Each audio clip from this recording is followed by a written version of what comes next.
आपलं दूध नासलं आहे तर हे फेकून पण देऊ वाटत नाही. तर आज बनवूयात पनीरची भाजी.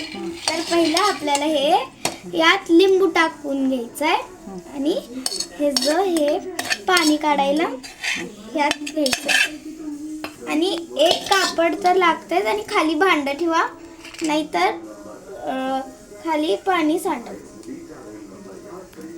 तर ह्याचं सगळं पाणी काढून घ्यायचं. तू कितवीला आहे सोनी? दुसरीला.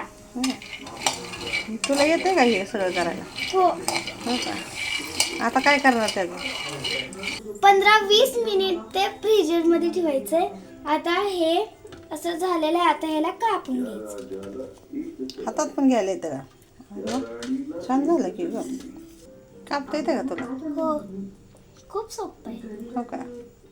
तुला पनीरची भाजी आवडती का? हो, खूप आवडते. कशी आज करायची आता नसलंय भाजी? तर आज करूयात. मला आवडती तर. वाव, हे कसं बघा. छान छान बनवले.